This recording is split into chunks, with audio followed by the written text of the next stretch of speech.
Assalamualaikum warahmatullahi wabarakatuh. Good morning, everyone. How are you today? Hopefully, you are always in a good conditions. Okay, let's start our activities today with saying Basmalah. Bismillahirrahmanirrahim. Now, I want to introduce myself. My name is Fauziyah Norma Vidiana. Our materials is speech function, politeness, and cross-cultural communications. And this is the content of our materials today. The first is the function of speech, and then politeness and address forms. And the last is linguistic politeness in different cultures. Norms for polite behavior differ from one speech community to another. Linguistic politeness is culturally based. Different speech communities emphasize different functions and express particular functions differently.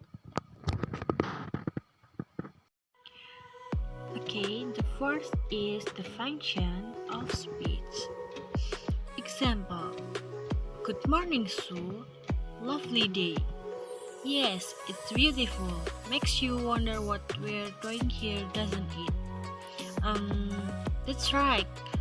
Look, I wonder if you could possibly sort this lot out by 10. I need them for a meeting. Yes, sure. No problem. Thanks, that's great. This dialogue is typically of many everyday interactions in that it serves both an effective or social function and a referential or informative function. The initial greetings and comments on the weather serve a predominantly social function. They establish rapport between the two participants. Speech function category. There are a number of ways of categorizing the functions of speech.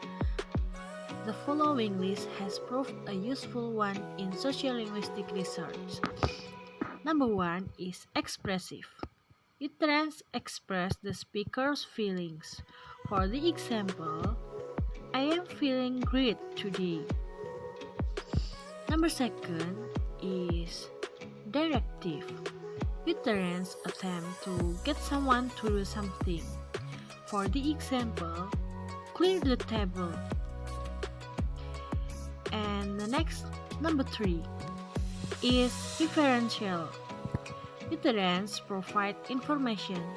For the example, at the third stroke, it will be 3 o'clock precisely. And number 4 is metalinguistic. Utterance comment on language itself. For the example, hegemony is not a common word. And then number 5 is poetic. Utterance focus on aesthetic features of language. For the example, a poem, an ear-catching motto, a rhyme, Peter Piper picked a peck of pickled peppers. And then number 6 is pathetic. Utterance express solidarity and empathy with others. For the example, Hi, how are you? Lovely day, isn't it? Researchers have analyzed the ways that particular speech functions are expressed in a variety of contexts, identifying the range of linguistic forms they take. They have also been interested in the way different functions are distributed in a speech community, who use which forms to whom and in what context. To illustrate this kind of research, The researchers discuss the directive function in more detail. Directives are concerned with getting people to do things. Giving orders or making requests generally expressed by using imperative form. An imperative statements might express a strict demand such as saying sit down. Polite attempts to get people to do something in English tend to use interrogatives or declaratives. For the example, could you sit down? Imperative. And I want you to sit down. This example is declarative. There are many ways of expressing this directive, and although we can say that in general the interrogatives and declaratives are more polite than the imperatives, a great deal depends on intonation, tone of voice, and context. The following are examples of attempts by people to be polite in ordering someone to do something in English by tending to use interrogative and declarative. Sit down is imperative. Could you sit down is interrogative with modal verb.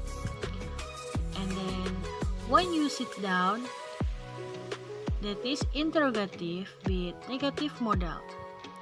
And number 4 is I want you to sit down. This sentence is declarative. And the last is you'd be more comfortable sitting down. This sentence also declarative.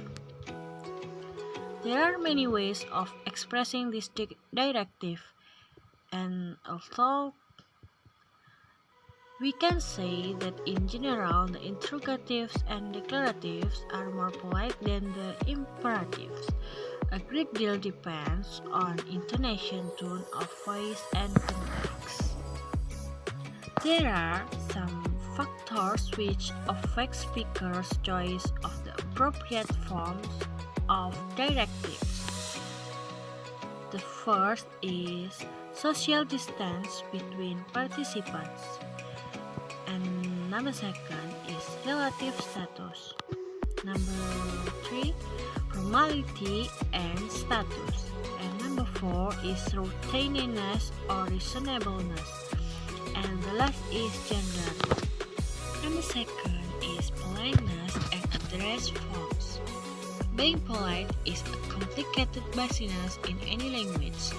It's difficult to learn because it involves understanding not just the language, but also the social and cultural values of the community. Speaking politeness involves taking account of the feelings of others. We also need to understand the social values of society in order to speak politely. And then politeness divided into 2. The first is positive politeness and then negative politeness.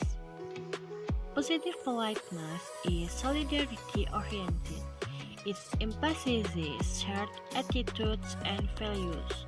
For example, when the boss suggests that subordinates should use VM to her, it is a positive politeness move, expressing solidarity and minimizing status difference. And then negative politeness.